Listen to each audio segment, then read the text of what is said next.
Hey everybody, it's Brad. This month I decided we'd do a couple of small projects. The first one I want to do is tracing a running stitch design from a backdrop. So this is something that you could either use to create a lightweight and airy design that you could sew out on anything and not have to worry about how dense the design is, or you can also use it to create your own quilting designs.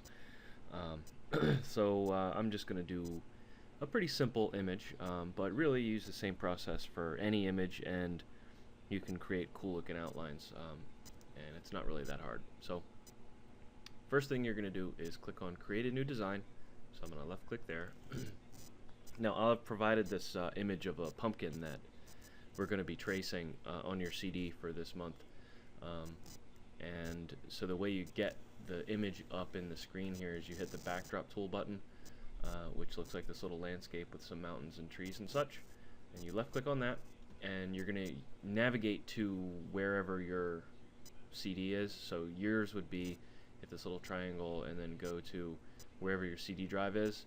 I have the image on my computer though, so there it is, pumpkin. Alright, so anyway, when you find your image, left click on it and choose open, and it will pop up here in the middle of the screen.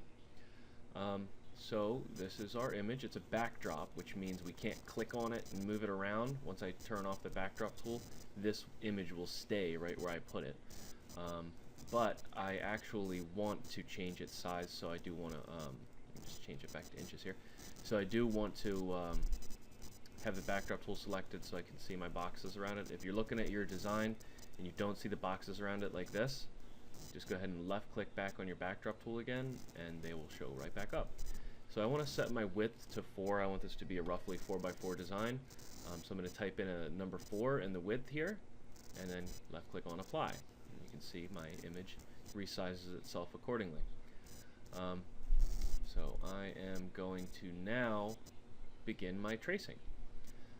So we've got all these tools across the top here, and we haven't used all of them in class yet. The one we're going to use is the second one over from this little divider line, and if you hover your mouse over it, it says run. This will allow us to just draw in point by point where we want the stitch to be. So we're just going to be drawing all around this one continuous line, all the way around the design. And the reason we're using the run tool here is, as opposed to this other tool over here, which is a manual path, which looks like it does the same thing. If I start clicking around with the run tool, you see what it's just putting a straight line between point to point to point. And if I use the manual, it looks like it's doing the same thing. The difference is the manual tool is let's see if we can tell the difference. No, you really can't tell it graphically. But the manual tool is putting a single stitch down wherever I click. So this is one big long stitch, this is one big long stitch, this is one big long stitch. Whereas the running stitch tool allows me to choose a stitch length to follow this path. So it's got, if it's 3mm stitch length, every 3mm along this line is a stitch. So it's easier, I find, to use the run tool, even though you technically have more control over the manual tool. So if you want to experiment with the manual tool, you can. It just, you don't want to make your stitches too long, or you don't want to have them all be uneven either.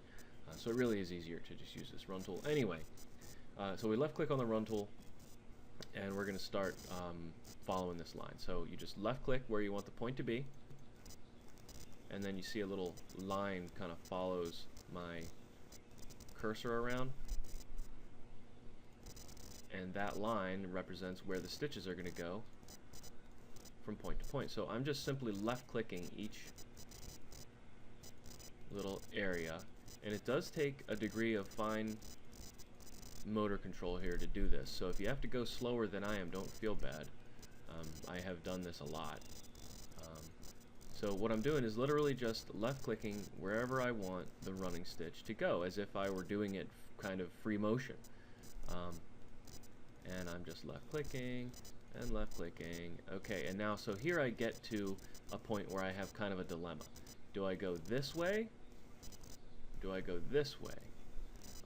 I'm gonna go this way down the right hand side of the design. And it's not that you can't run over yourself and kind of backtrack to get to a point that you might have missed, but I prefer to avoid doing that whenever possible. And if I went this way, I would then have to go down here and then back up here to get, you know, to this other stuff that I missed. So anyway, I'm just continuing to left click as I go around. And here I'm going to go back up this side.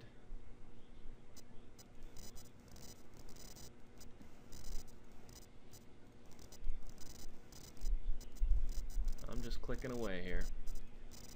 Now I'm going back to link this part back up, and I like to run right back over my dots when I do that. Like if I'm going to back up, I like to click right where my little blue dots are, indicating that the points are there. That way my line, when it's doubled up, doesn't you know, it doesn't look like it's doubled up, because they should be in the exact same place. And here I have to do it again. And now I'm just going to go right back up this line.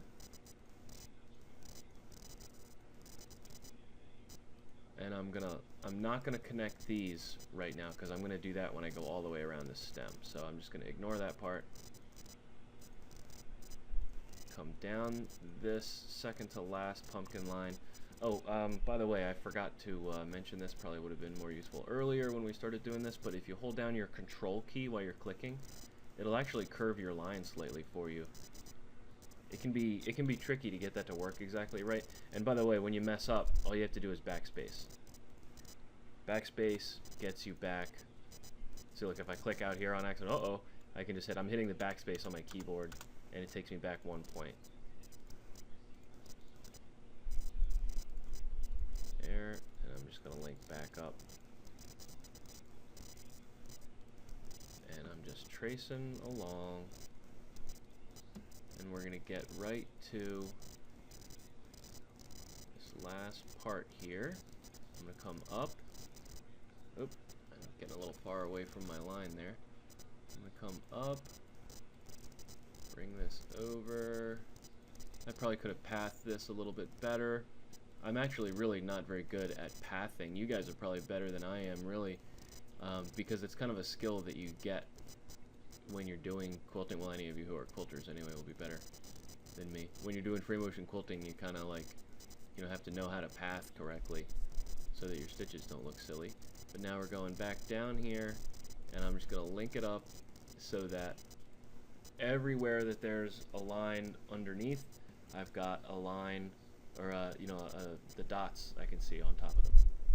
When you're done tracing your line, you right click, and that actually generates it into stitches. This is now stitches.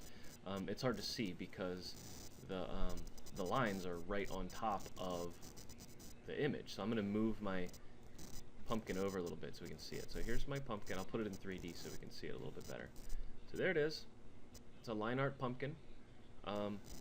I can go into my properties here and change my stitch length. So like say I want it to be a 2mm stitch length instead of a 3. Hit apply there, and it does it. So now I could take this design and sew it out. I could put it on a Halloween quilt, or sew it out on a little decoration I'm making, or you know, there's all kinds of stuff you could do with it.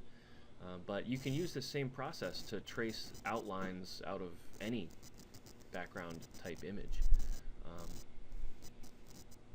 So that's it. That's how you create a line art drawing, by tracing.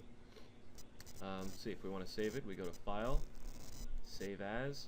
We'd want to save it as a pumpkin. Save it as pumpkin. And we want to save it as a C2S file first. And then we want to also save it as a PES or whatever brand machine you have. Hit save, and there we go. They're saved. And I could take this and sew it out. This background image part won't be part of it. This doesn't get saved as part of the stitch file. Alright, I'll see you in the next video.